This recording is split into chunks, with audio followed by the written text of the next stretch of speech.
Genesis chapter 21. Isaac is born. And the Lord visited Sarah as he had said, and the Lord did for Sarah as he had spoken. For Sarah conceived and bore Abraham a son in his old age at the set time of which God had spoken to him.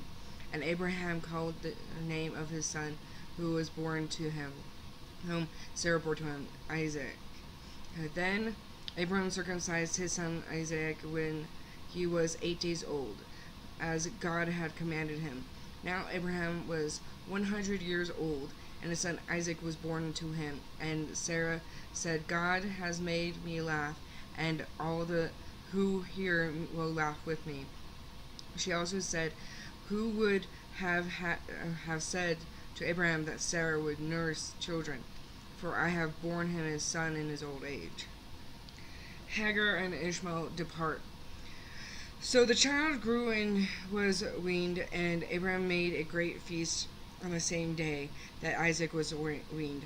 And Sarah saw the son of Hagar, the Egyptian, whom she had borne to Abraham, scoffing. Therefore she said to Abraham, cast out this bondwoman and her son, for the son of this bondwoman shall not be here with my son, namely with Isaac. And the matter was very displeasing in Abraham's sight because of his son. But God said to Abraham, do not let it be displeasing in your sight because of the lad or because of your bondwoman. Whatever Sarah had said to you, listen to her, for in Isaac your seed shall be called. Yet I will also make a nation of the son of the bondwoman, because he is your seed. So Abraham rose early in the morning and took bread and a skin of water, and putting it on her shoulder, and he gave it and the boy to Hagar and sent her away. Then she departed and wandered into the wilderness of Beersheba, and the water under one of her and the water in the skin was used up, and she placed the boy under one of the shrubs. Then she went and sat down across from him at a distance of about a bow shot, for she said to herself, let me not see the death of the boy. So she sat opposite him, and lifted her voice and wept. And God heard the voice of the lad. Then the angel of God called Hagar out of heaven, and said to her, what ails you, Hagar? Fear not, for God has heard the voice of the lad where he is. Arise, lift up the lad, and hold him with your hands, for I will make him a great nation. Then God opened her eyes and saw a well of water, and she went and filled the skin with water, and gave the lad a drink. So God was with the lad, and he grew and dwelt in the wilderness, and became an archer. He dwelt in the wilderness of Paran, and his mother took a wife for him from the land of Egypt. So this is basically telling how the Muslim faith started this way. Jewish faith is through Isaac, and the Muslim faith is through Ishmael. A convent with Eblich.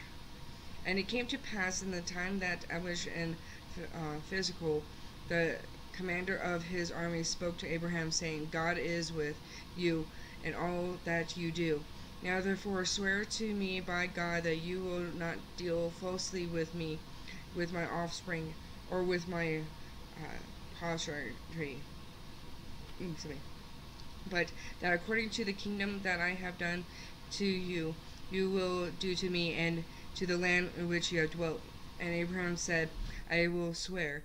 Then Abraham rebuked Eblich because of a well of water which Eblish's servants had seized. And Eblich said, I do not know who has done this thing. You did not tell me, nor had I heard of it until today. So Abraham took sheep and oxen and gave them to Eblich, and the two of them made a covenant. And Eblich sent 7 ewe lambs of the flock by themselves. Then Abimelech asked Abraham, "What is in the meaning of these 7 ewe lambs which you have sent by themselves?" And he said, "You will take these 7 ewe lambs from my hand, that they may be witness that I have dug this well." Therefore he called that place Beersheba, because the two of them swore an oath there.